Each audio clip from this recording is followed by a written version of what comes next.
बहुजन समाज की हर खबर पाने के लिए सब्सक्राइब करें अम्बेडकर पीपल्स वॉइस और बेल आइकन दबाएं।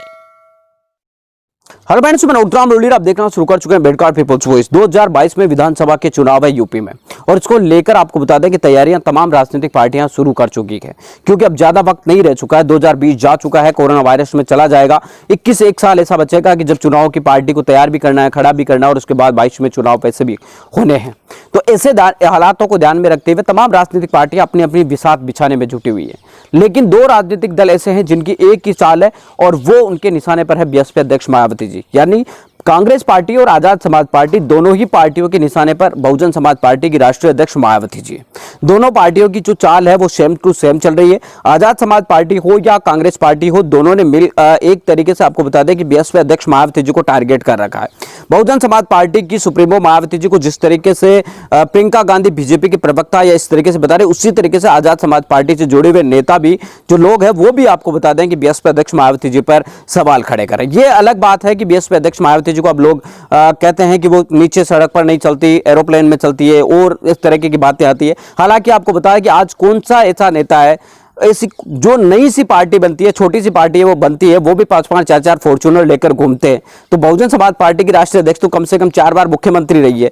जब 4 बार मुख्यमंत्री रही है तो उनके पास तो इतने संसाधन होने ही है। जिन नेताओं की अभी तक आपको बता दें कि पार्टी शुरू नहीं हुई है, उन नेताओं के पास भी 5-5 4-4 फॉर्च्यूनर गाड़ियां लेकर चलते हैं। वो भी पैदल चलते हैं, एससी की गाड़ी में चलते हैं, और वही नीचे उतर कर कहते हैं कि बहन जी जो है सड़कों पर नहीं चलती, बहन जी जो है हेलीकॉप्टर से आती है। तो यानी कि इस तरीके की बातें सामने आती रहती है। जबकि कांग्रेस पार्टी है वो लगातार ये कहती रही है कि बहुजन समाज पार्टी जो है कांग्रेस बीजेपी की प्रवक्ता बन चुकी है।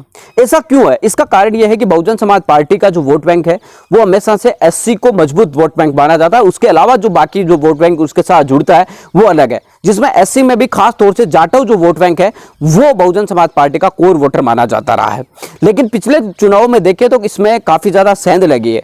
जाटव से लेकर जो एससी की अन्य अन्य जातियां उनमें भी बिखरा हुआ है। बीजेपी के साथ भी ये पार्टियां गई है, अन्य पार्टियों के साथ भी गई है, सपा को भी विंडो ने वोट दिया है। तो इस बार जो है आपको बता दें कि समाजवादी पार्टी भी गठबंधन के बाद ये सोच रही है कि जो एससी समाज के लोग हैं वो ज्यादातर उसके साथ जुड़ जाएंगे। कांग्रेस भी यही चाह रही, आजाद समाज पार्टी भी यही चाह रही है। लेकिन साफ बात यह है कि बीजेपी के मुकाबले में ना तो कांग्रेस पार्टी टिक रही है और ना ही आजाद पार्टी टिकेगी, इसमें कोई दो राय नहीं है। यहां तक कि हकीकत यह है कि कांग्रेस पार्टी पूरे अपने विधानसभा के कैंडिडेट नहीं उतार पाएगी, और ना ही आपको बता दें कि आजाद समाज पार्टी अपने कैंडिडेट्स उतार पाएगी। तो ऐसे हालातों के अंदर योगी आदित्यनाथ को चुनाव हराना इतना बिल्कुल भी आसान नहीं है। ऐसे हालातों में बीजेपी के सामने जो मजबूत विपक्षी पार्टी है उसमें समाजवादी पार्टी और बहुजन समाज पार्टी दो ही मजबूत पार्टियां हैं, और इन दोनों पार्टियों में से ही एक पार्टी आपको बता दें कि उत्तर प्रदेश के अंदर बीजेपी को टक्कर दे सकती है।